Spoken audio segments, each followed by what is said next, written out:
Pernahkah Anda membayangkan bagaimana perpaduan antara budaya Tionghoa yang kaya dengan kearifan lokal Jawa dapat menciptakan keindahan arsitektur yang begitu memukau?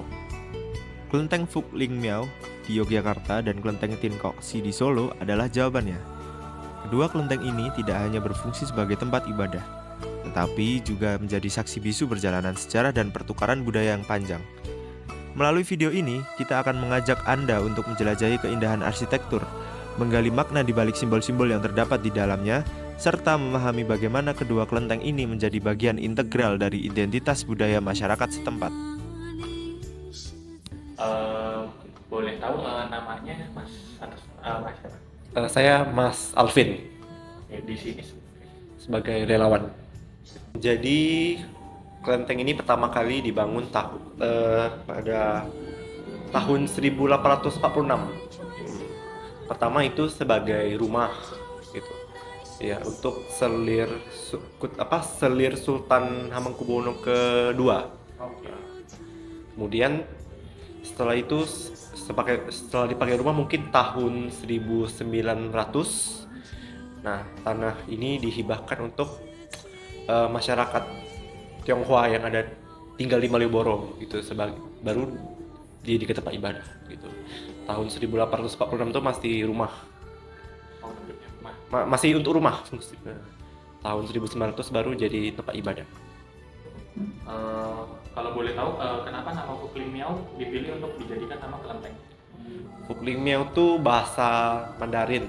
Nah, kami kalau etnis Tionghoa di Indonesia tuh namanya paling banyak tuh namanya etnis Hokkien. Nah, kalau bahasa Hokkien itu bilangnya Hokkien Bio. Nama Phuc Linh Miao itu artinya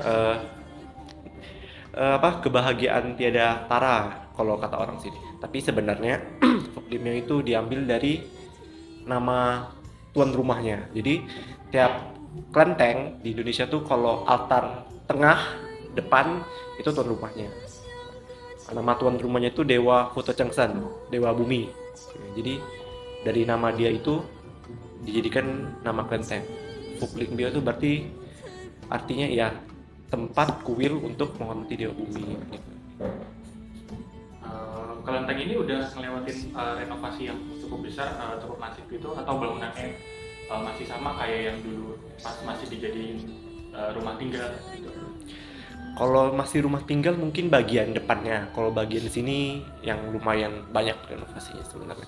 Itu mungkin tahun 1960. Jadi kelenteng ini sempat ditutup terbengkalai ya, karena waktu itu lagi panas-panasnya mungkin G30 SPKI. Jadi kebudayaan Tionghoa itu masih dianggap komunis. Jadi kelenteng ini ditutup. Kemudian atas ada seorang biksu ya, kamarnya di ujung sana. Kalau sana ujung ada kamar, belok kanan itu ada fotonya itu. Ini namanya Biksu Asin Jinarakita gitu. Nah, kelenteng ini kan untuk agama Konghucu. Agama Konghucu waktu itu masih masih dilarang karena terlalu kental dengan Tionghoa. Tapi agama Buddha masih diperbolehkan. Jadi untuk membiarkan tempat ini bisa dibuka, tempat ini sempat dijadikan wihara gitu. Kalau tata letak bangunannya masih sama pas sudah selesai direnov atau ada Masih sama hadap ke barat karena arah keraton kan sana, untuk menghormati pihak keraton jadi dia dapat barat. Sama seperti kelenteng yang satu lagi di utara itu ada di daerah Poculwinatan, ada satu kelenteng lagi itu menghadap selatan karena menghadap ke keraton. Jadi ini kan tanah hibah keraton, jadi untuk menghormati. Kalau untuk tata pembagian ruang interiornya ada apa aja ya di sini ya? Kalau yang depan tuh biasanya ya altar utama untuk Dewa Bumi, itu lebih cenderung ke agama Konghucu sama agama Tao. Kalau region sini lebih ke agama Buddha. Kalau untuk ibadahnya apakah ada ruangan khusus di sini? Kalau ibadah sih gak ada ruang khusus, tapi kalau agama Buddha biasa di sini aja. Kalau untuk pemilihan warna, kenapa di sini rata-rata warnanya dominan warna merah dan kuning ya? Ada arti? Kalau dalam tradisi Tionghoa, merah tuh artinya kebahagiaan gitu, kemeriahan. Kalau kuning lebih ke kemakmuran gitu, kekayaan, kemakmuran. Jadi memang dipilih. Simbol-simbolnya apakah ada simbol-simbol tertentu di sini yang mencerminkan khas? Kalau simbol-simbol mungkin ada naga. Naga kan ada dari atapnya depan itu, naga tuh melambangkan keperkasaan, kebijaksanaan gitu. Naga tuh termasuk hewan suci dalam tradisi Tionghoa sebagai hewan pelindung juga. Gaya arsitektur yang dipakai di sini, apakah ada kaitannya dengan arsitektur lokal? Arsitektur lokal mungkin bagian interiornya mungkin ada mix ukiran Jawa, tapi kalau dari luar mungkin full arsitektur Tiongkok. Kalau untuk upaya untuk menjaga kelestarian kelentengnya yang sudah dilakukan apa aja?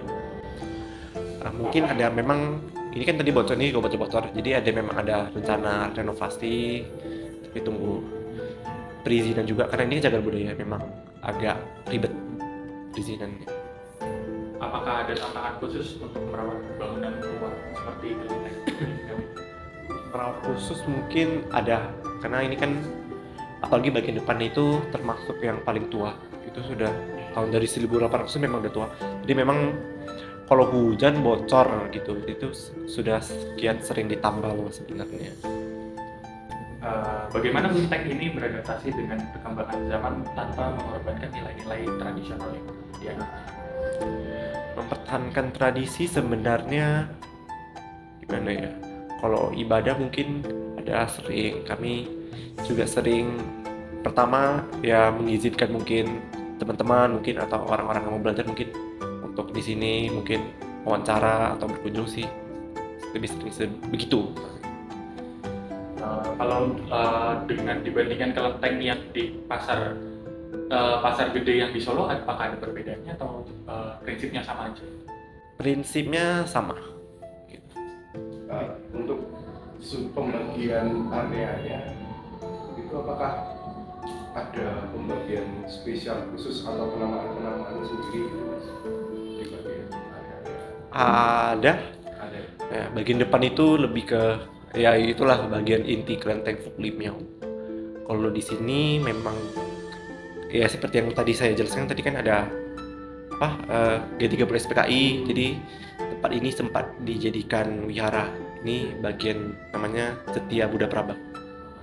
Cetia itu artinya wihara kecil. Ini memang Buddha Prabha. Berarti kalau untuk kayak misalnya nanti di bagian yang depan nih Mas, kelentengnya itu apakah ada pembagiannya lagi? Kayak mungkin ada ruang ibadahnya, tempat doanya apa atau Nggak ada sih. Nggak ada ya? Iya. Iya. Dari Yogyakarta, kita akan melakukan perjalanan singkat menuju Solo untuk menemukan permata tersembunyi lainnya, yaitu Kelenteng Tin Kok Si untuk menjelajahi keajaiban arsitektur dan sejarahnya yang berikutnya. Di sini kami bertemu dengan Bapak Sumantri Danawaluyo selaku pengurus Yayasan Kelenteng Tin Kok Si untuk mempelajari lebih lanjut tentang Kelenteng Tin Kok Si.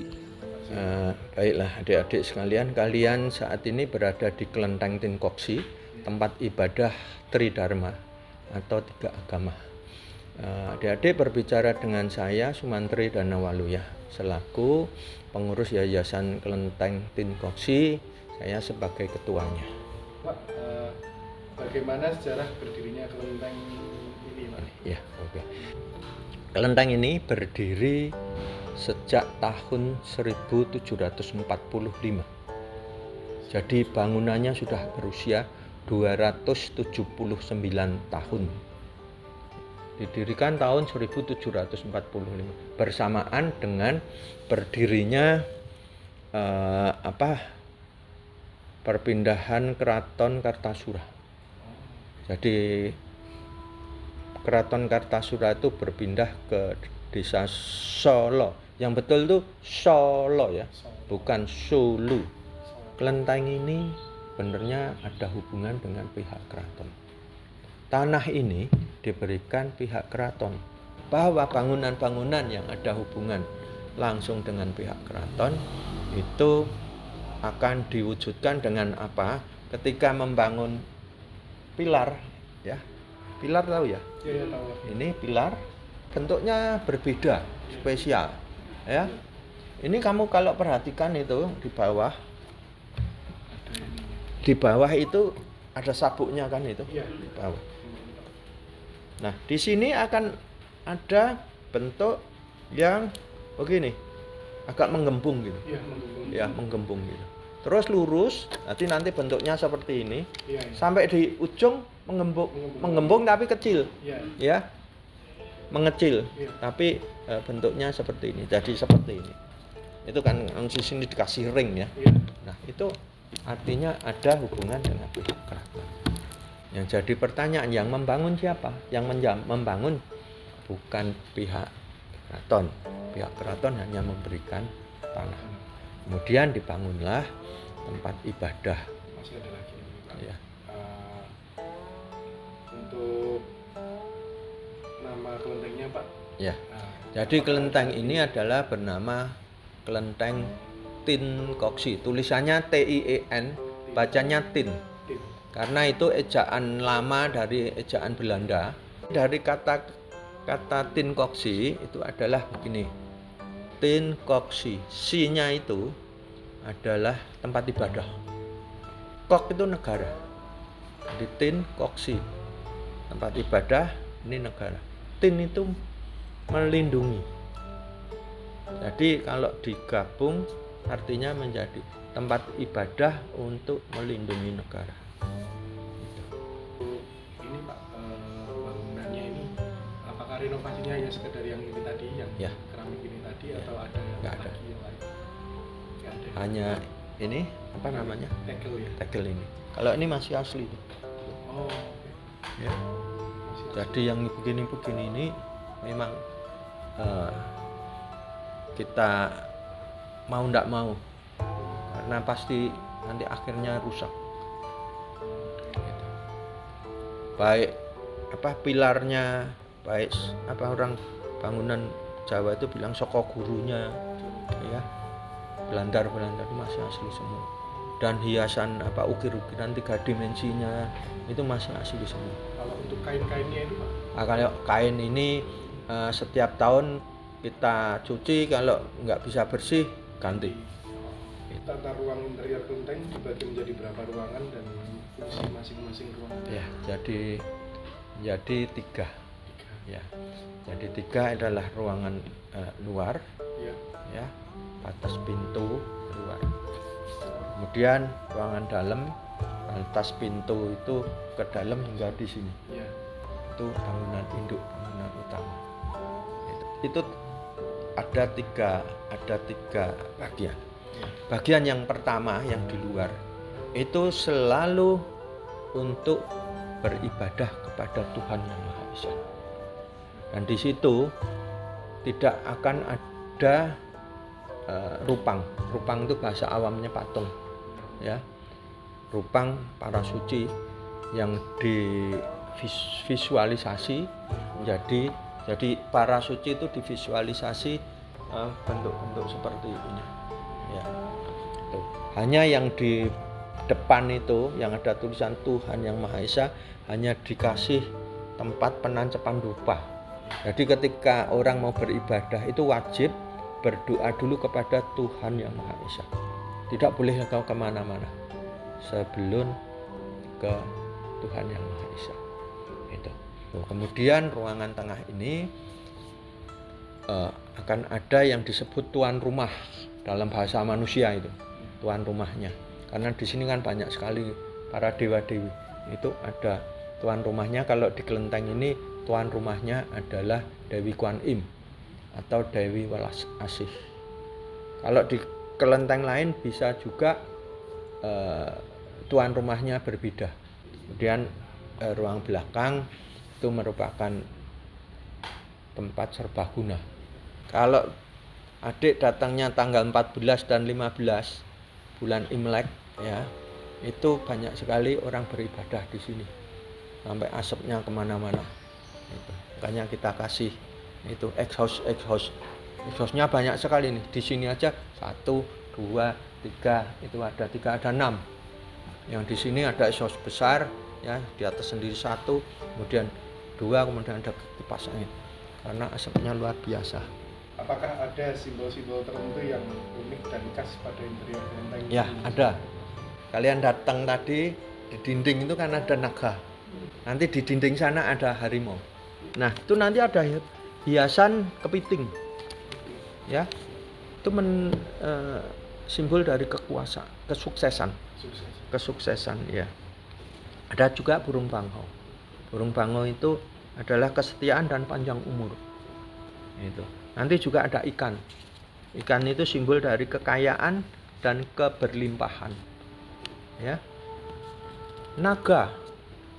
Saya tadi mengatakan naga itu simbol kekuasaan. Karena hanya raja yang menggunakan jubah yang ada gambar naga, ya. Tuh. Harimau itu simbol dari kekuatan dan keberanian. Nanti juga ada gajah. Itu. 3 dimensi bagus sekali. Itu lambang dari kemuliaan dan kehormatan. Apakah ada perpaduan dengan arsitektur lokal seperti di Jawa? Ada. Adanya itu tadi. Yang di bagian kolom itu, Kolomnya. pilar itu Ya. tadi. Selain itu semuanya memang asli dari China, ya. Untuk upaya yang dilakukan untuk menjaga kelestarian bangunan Ya. dari Jadi karena mengingat usia bangunan ini sudah 279 tahun, ya, jadi kita memang benar-benar selalu merawat dengan, misalkan untuk menghindari kebakaran, ya. Setiap kali kita cek jaringan kelistrikan, karena kita sangat menjaga supaya kelestarian bangunan ini tetap terjaga, karena banyak sekali bangunan kelenteng yang lebih tua dari ini banyak yang terbakar gara-gara hubungan arus pendek listrik. Yang kedua gara-gara apa? Lilin di belakang kalian itu, lilin yang gede-gede itu. Prinsipnya sebenarnya saya juga tidak akan mematikan lilin itu, tetapi ini demi keselamatan kelenteng.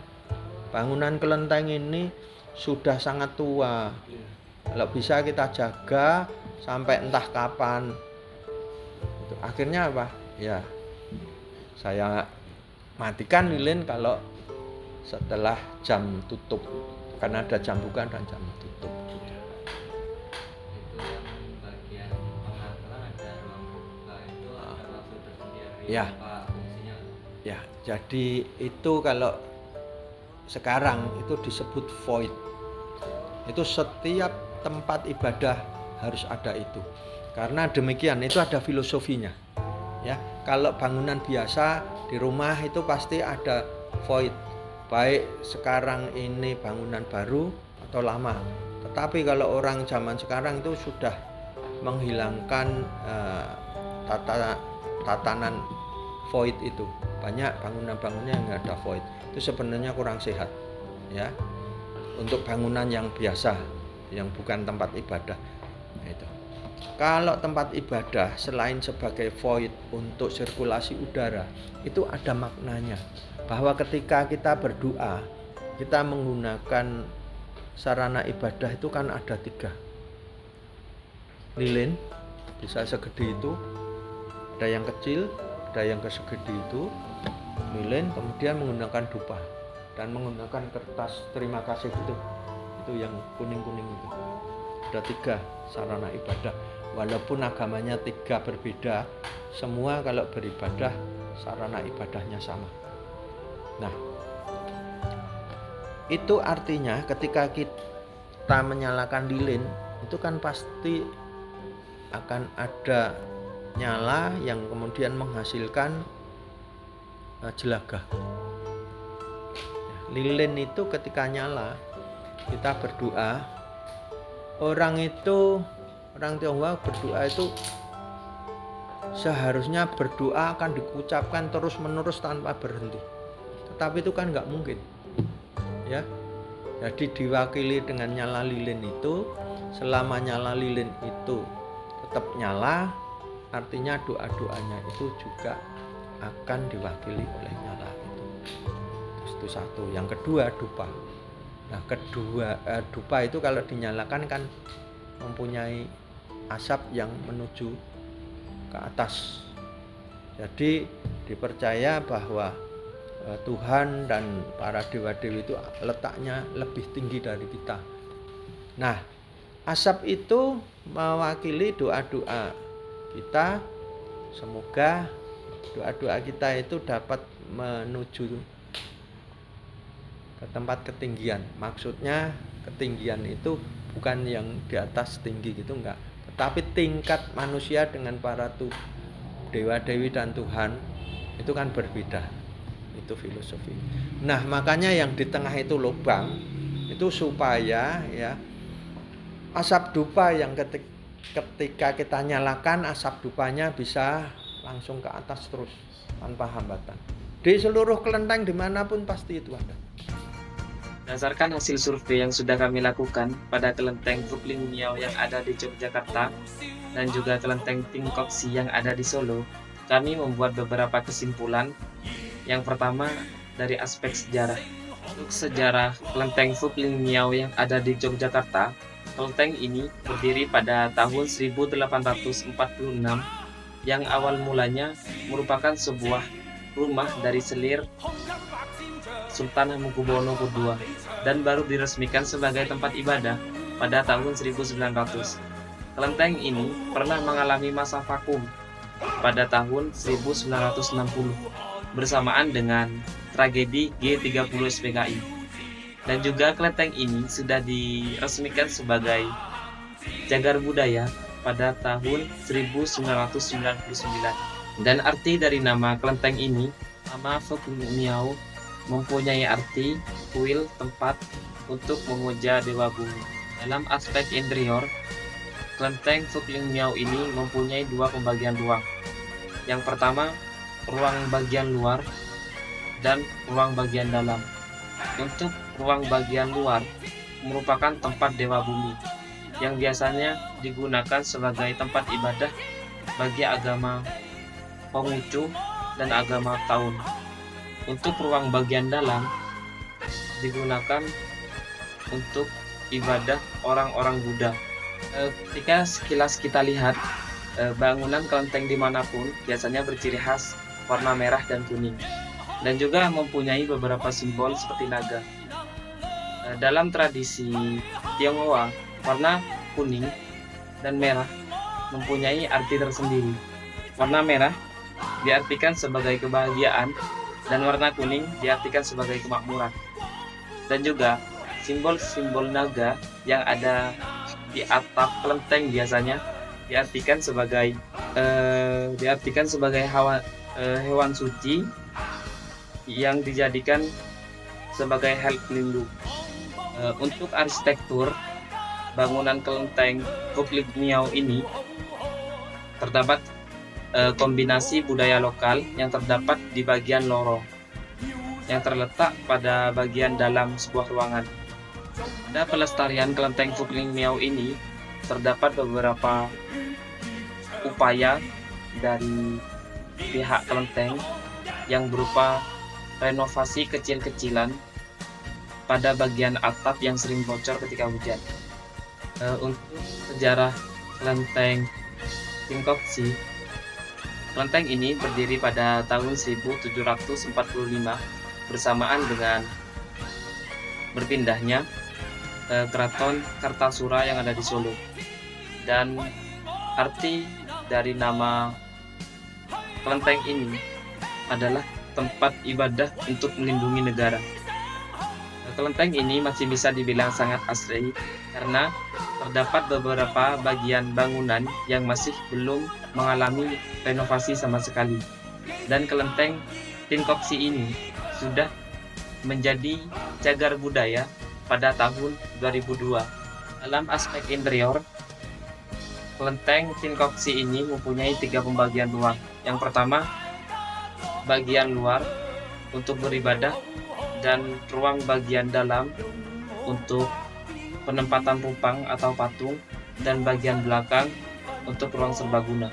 Dalam aspek pemilihan warna dan juga simbol sama saja dengan kelenteng Fukling Miao yang mempercayai bahwasanya warna merah mempunyai arti sebuah kebahagiaan, dan juga warna kuning yang berarti kemakmuran, dan simbol naga yang mempunyai arti sebuah hal pelindung.